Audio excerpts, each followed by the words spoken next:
அதேமாதிரி சாலை பாதுகாப்பு விதிகள் அதை வந்து மிக தெளிவாக நம்முடைய பள்ளியில் படிக்கிற மாணவர்கள் இன்றைக்கு வாகன ஓட்டிகள் வரை இந்த சாலை பாதுகாப்பு வாரம் என்று எடுத்து அதற்கு அவர்களுக்கெல்லாம் இந்த சாலை விதிகளை எப்படி பின்பற்றுறது அதையெல்லாம் நாங்கள் அரசாங்கம் செழிப்படுத்திட்டு இருந்தது. அதே சாலை விதிகளை பின்பற்றினால்தான் நம்ம விபத்துகளை குறைக்க முடியும். ஏன்னா நாளுக்கு நாள் வாகனத்துடைய வேகம் அதிகரித்து விட்டது. இன்றைக்கி நல்ல சாலை சொன்னாங்க, முதல்லாம் பெண்டாக இருக்கும், அதனால் வாகனம் வேகம் கம்மியாக இருக்கும். இன்றைக்கெல்லாம் 140 போனால் தானே நம்மளே உள்ளே போடுறான். 100க்கு மேலே தான் எல்லா வண்டியுமே போகுது. 100க்கு கீழே போகிற வாகனமே இல்லை. அந்த வாகனத்தை யாரும் வாங்குறதும் இல்லை. பழைய வாகனம்லாம் எங்காச்சும் பாருங்கள், எங்காச்சும் போகுது, அம்பாஸ்டர்லாம் பிடிச்சி போச்சு. ஆக இன்றைக்கு ஸ்பீடு எந்த அளவுக்கு போகுதோ அந்த வாகனத்தை வாங்குறாங்க. அதே இருசக்கர வாகனம் நான் போகும்போது, நான் காரில் போகும்போது பார்க்குறேன், நம்மளே 80-90 போயிட்டுருக்கோம், அதை மேயிட்டு போயிட்டுருக்குறாங்க. கொஞ்சம் வளைவில் போனால் உயிருக்கு ஆபத்து ஏற்படும். அதை உணர மாட்டேங்கிறாங்க நம்ம இளைஞர்கள்.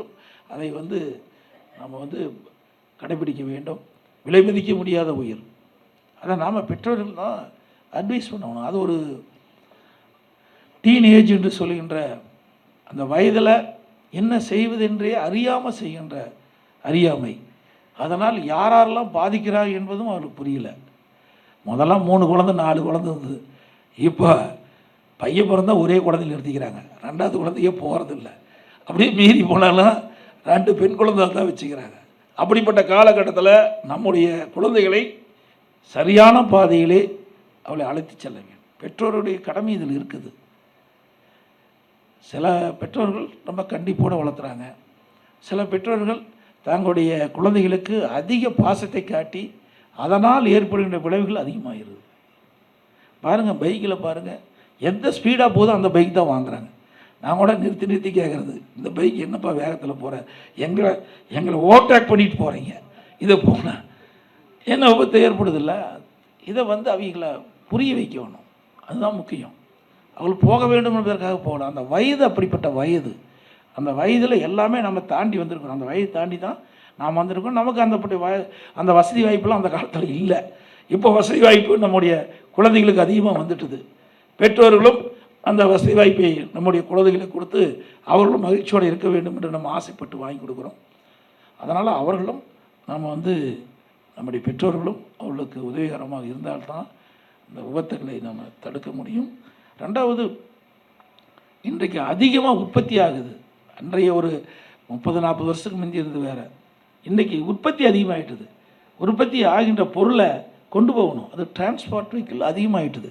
அதுக்கு தேவையான உள்கட்டமைப்பை அதிகப்படுத்தினா தான் நம்ம தடையில்லாமல் வாகனம் செல்ல முடியும். உற்பத்தியை பெருக்கின்ற பொழுது அதை விற்பனை செய்ய வேணும். இன்றைக்கி பார்த்திங்கன்னா, இன்றைக்கி நெல் ஒரு 10 வருஷத்துக்கு முந்தி உற்பத்தி செய்ய விட இப்போ கூடுதலாக உற்பத்தி செய்கிறோம். அதுக்கு நிறைய வாகனங்கள் தேவை. அதை ஒரு இடத்துலேருந்து இன்னொரு இடத்துக்கு கொண்டு போகிறதுக்கு வாகனங்கள் தேவை. அதுக்கு ஏற்றவாறு தான் சாலை விரிவாக்கம். அந்த விரிவாக்கம் செய்கின்ற பொழுது சாலை பாதுகாப்பு விதிகளின்படி தான் அரசாங்கம் விதியை வகுத்து செயல்படுத்த வேண்டும், அதை பின்பற்ற வேண்டும். அதே போல் பொதுமக்களும் சாலை விதிகளை பின்பற்றினால் இந்த விபத்துகளை குறைக்கலாம். அதிமுக ஆட்சி கண்டவளை பிளாக் ஸ்பாட் அப்படின்னு கண்டறியப்பட்டு எந்தெந்த இடத்துல விபத்துகள் நடக்கின்றதெல்லாம் அறியப்பட்டு அதை சரி செஞ்சோம். வளைவாக சரி செஞ்சோம். கிணறு இருக்குதா, பாதுகாப்பு கொடுத்தோம். சாலை சந்திப்புகள் இருக்குதா, அதை சரி செஞ்சோம்.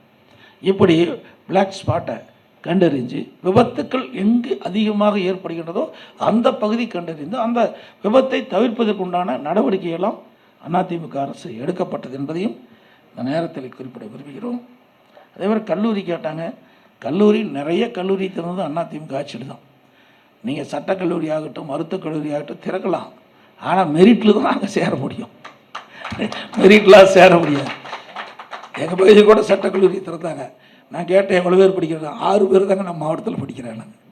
ஆக அது சட்டக்கல்லூரி தேவை. 6 சட்டக்கல்லூரியை நாங்கள் திறந்துருக்கிறோம். அதிமுக ஆட்சியில் நான் வந்த பிறகு 6, அம்மா இருக்கும்போது 1, 10 ஆண்டில் 7 சட்டக்கல்லூரியை திறந்து தமிழகத்தில் ஒரு பெரிய வரலாற்றை படைச்சிருக்கிறோம். ஒரே ஆண்டில் 11 மருத்துவக் கல்லூரி, அம்மா இருக்கும்போது 6, 17 மருத்துவக் கல்லூரி 10 ஆண்டில் திறந்திருக்கிறோம். மருத்துவக் கல்லூரி மருத்துவமனை கொடுத்துருக்குறோம். இது திமுக ஆட்சியில் ஒரு மருத்துவக் கல்லூரி மருத்துவம் கூட வரல. மாவட்டத்தை பிரிக்கணும்னு சொன்னீங்க, 6 மாவட்டத்தை பிரித்து கொடுத்துருக்குறோம். ஒரு மாவட்டத்தை பிரிக்கணும்னா 400 கோடி செலவாகும். சாதாரண அத்தில் கட்டமைப்பு வேணும், அதிகாரி நியமிக்கணும், தொடர் செலவு, இவ்வளவும் நாங்கள் செய்யணும்.